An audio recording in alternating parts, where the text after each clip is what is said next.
भाग्यशाली हैं जो प्रभु श्री हरि की शरण में हो गए।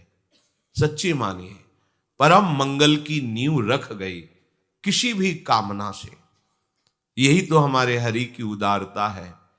किसी भी कामना से आप केवल जुड़ जाइए तो आपकी वृत्तियां जुड़ती सच्चिदानंद प्रभु से हैं, इसलिए उसका परिणाम अविनाशी होगा।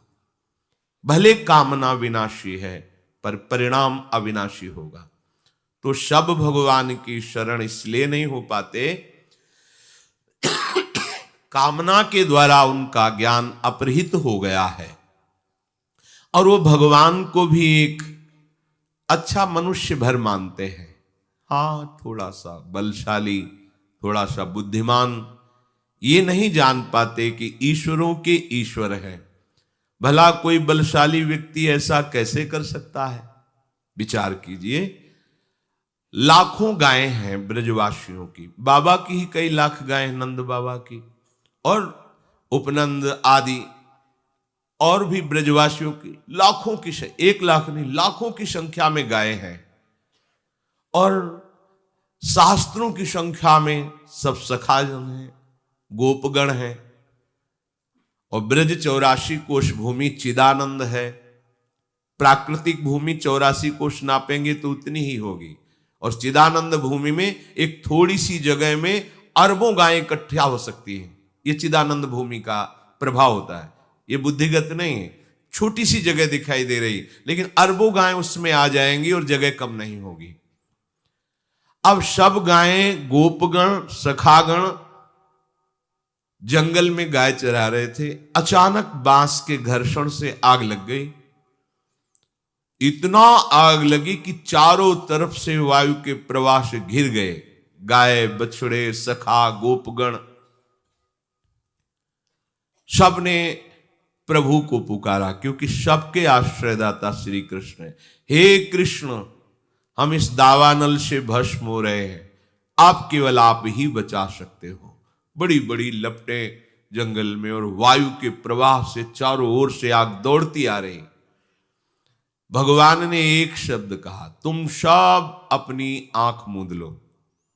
आंख मूंद लिया, बस अपने मुंह में पी गए सारी आग, ऐसे कि पूरी आग मुख में आ गई। ब्राह्मणोष मुखमाशीद, जो भगवान के मुख से ब्रह्म रूप वेद प्रकट हुए, ब्रह्म भाव से युक्त ब्रह्म ऋषि प्रकट हुए, वहीं भगवान के मुख से अग्नि का भी प्रादुर्भाव है। मानो भगवान ने अग्नि के प्रादुर्भाव स्थान में स्थापित कर दिया, ऐसे किया, मुख में अग्नि आ गई। ये कोई व्यक्ति कर सकता है?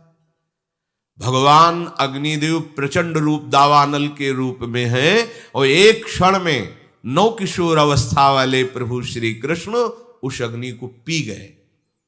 देखा कि शांत एकदम अग्नि, सब सखागण। एक बार ऐसे और मुंजा टवी में आग लग गई, मूंज के वन में। सबने पुकारा, भगवान ने कहा आंख मूंद लो, घबराओ मत। दूसरे ही क्षण में सबने देखा वंशीवट की छाया में विराजमान है। योग माया अचिंत शक्ति संपन्न है, जो भगवान की एक शक्ति है, ऐसे अनंत शक्तियों से संपन्न भगवान है। काली दह का एक बूंद पानी भी कोई पी ले तो तत्काल मर जाएगा, ऐसा विषैला जल था। बहुत बलशाली कालिया नाग अपने परिवार सहित रहता था। भगवान ने देखा कि प्यास से पीड़ित होकर के गोपगण और गौवें, बछड़े सब जल पिए मर गए। जल का ऐसा प्रभाव विषैला था।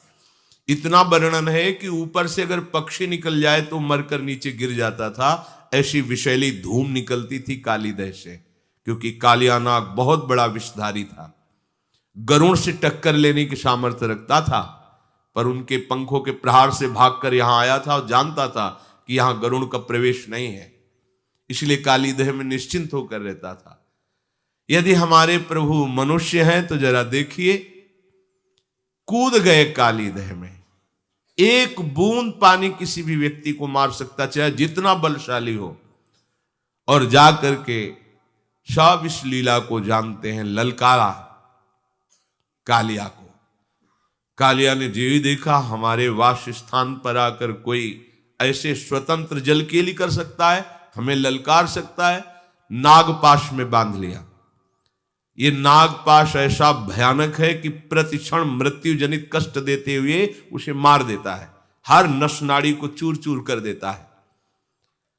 पर अमित बलशाली भगवान श्री कृष्ण के शरीर में उसी को पीड़ा होने लगी, नागपाश छोड़ करके खड़ा हो गया और विचार करने लगा, आज तक तो कोई ऐसा नहीं जो मेरे नागपाश में बंद कर भी बलशाली बना रहे, लेकिन यहां तो मेरा ही नागपाश मुझे ही कष्ट देने लगा। फटने लगा उसका शरीर जैसे ही भगवान को जकड़ने की कोशिश की। भगवान उसके फणों पर ऐसे हाथ रखकर छलांग मारी और ऊपर उसके सिर पर जाकर के नृत्य करने लगे। देवता गंधर्व जो संगीत विशारद जन है सुंदर संगीत बजाने लगे। नटवर नागर उनके फणों पर नृत्य कर रहे, जो फण नहीं झुकाता रौंद देते अमित बलशाली श्री कृष्ण।